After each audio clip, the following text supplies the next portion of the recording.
pasillos de este emblemático palacio han pasado los más importantes forjadores y protagonistas de nuestra democracia. El Palacio Legislativo a lo largo de su historia ha cobijado, escuche bien, muchos héroes de la nación, a quienes ahora, con ocasión de los 200 años, recordamos con orgullo y genuino agradecimiento. Cuando hablamos de héroes, no hablamos pues solamente de héroes que hayan fallecido en una batalla. El heroísmo no es solo eso, el heroísmo es dar la vida por una causa noble, entregar la vida.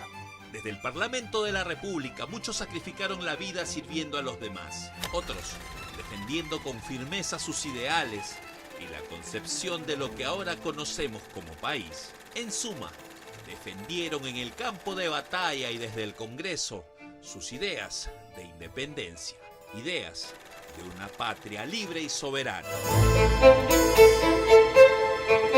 Tenemos, por ejemplo, a Unanue, tenemos a Toribio Rodríguez de Mendoza, a Francisco Javier de Luna Pizarro, grandes personajes que integraron además el primer Congreso Constituyente. Y tenemos el caso, por ejemplo, del mariscal Lamar, el caso del poeta Olmedo, gran amigo de Lamar. El poeta Olmedo nació en Guayaquil, Lamar, por ejemplo, nació en Cuenca. Luna Pizarro en Arequipa, Toribio Rodríguez de Mendoza en Chachapoyas. Entonces teníamos además un concurso de muchas partes del país, de esta idea de país que habían ido formando. Hubo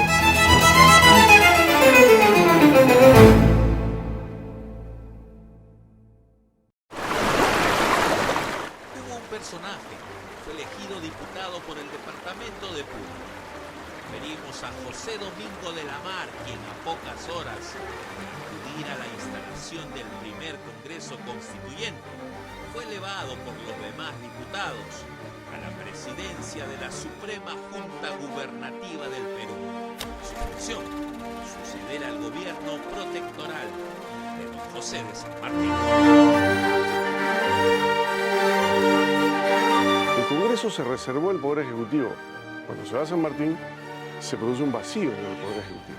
El entonces general Lamar termina siendo el primer presidente de la primera Junta Gubernativa. Y esto es bien importante destacarlo, porque el primer Congreso Constituyente tenía que afincarse y tenía que ganarse la opinión pública. ¿A quién iban a poner del primer presidente del Poder Ejecutivo? Evidentemente a la persona más destacable. Fue así que el general Lamar se convierte en el primer presidente constitucionalmente electo en el Perú. Luego vendría el llamado Motín de Balconcillo, evento que colocó a José de la Riva Agüero como nuevo mandatario. En enero de 1824, Lamar es convocado nuevamente a nuestro país por el libertador Simón Bolívar, siendo nombrado general en jefe de la división peruana del Ejército Unido Libertador del Perú. Sirvió para reorganizar con éxito las fuerzas patriotas en Trujillo. Venció a Antonio José de Sucre a dar férrea batalla en Ayacucho, gesta independentista que consolidó nuestra independencia. El triunfo no hubiera sido posible sin la influencia de Lamar. Su papel fue reconocido así por el propio Sucre, quien escribió esto en el parte de la histórica batalla. Cumplo el agradable deber de recomendar a la consideración del Libertador, a la gratitud del Perú y al respeto de todos los valientes de la tierra, la serenidad con que el señor general Lamar ha rechazado todos los ataques a su flanco y aprovechado el instante de decidir la derrota. Su valentía y heroico accionar fue reconocido también por el propio Simón Bolívar. Cuando Lamar regresa a Lima, estaba en el Palacio de Gobierno, y entra Lamar, estaba Bolívar, y había una serie de oficiales y personalidades. Y Bolívar coge el brazo a Lamar, lo lleva hasta el sillón principal, lo sienta y le dice: señores, aquí tienen ustedes al héroe de Ayacucho, a quien se le debe la independencia del Perú, el que debe gobernar el Perú. Lamar volvió a ser presidente de la República en 1827, en elección impulsada por Francisco Javier de Luna Pizarro, el primer presidente del Congreso de en nuestra naciente república. En este primer Congreso Constituyente del Perú de 1822 hay congresistas que son curas, como Luna Pizarro, abogados como Mariátegui, también hay hacendados, militares también. Luna Pizarro llegó a ser obispo de Lima. Destaca en la historia por haber defendido el orden y la legalidad. Como religioso con amplia experiencia política, se la jugó por el Perú. Había un alfarero que pasaba siempre por delante de la casa de Luna Pizarro llevando ollas de barro. Luna Pizarro enviaba a sus empleados normalmente a comprar una olla. ¿Qué sucede? Que las ollas tenían doble fondo. Entonces en el doble fondo se pasaban los mensajes entre Luna Pizarro y San Martín. Entonces toda una red de conspiración. Así, Luna Pizarro arriesgaba la vida. Si era descubierto, podría terminar ahorcado o fusilado. Como dijimos, fue factor primordial en la transmisión de órdenes y mensajes previo al ingreso del Ejército Libertador a Lima. Él cree en las libertades amplias para todos los ciudadanos, ¿no? Libertad de expresión, libertad de opinión, libertad de comercio. Él también se preocupa, por ejemplo, por la defensa del país, ¿no? Él cree que es necesario dar iniciativas legislativas que faciliten la compra de armas para que el ejército patriota esté bien armado y enfrente al ejército español.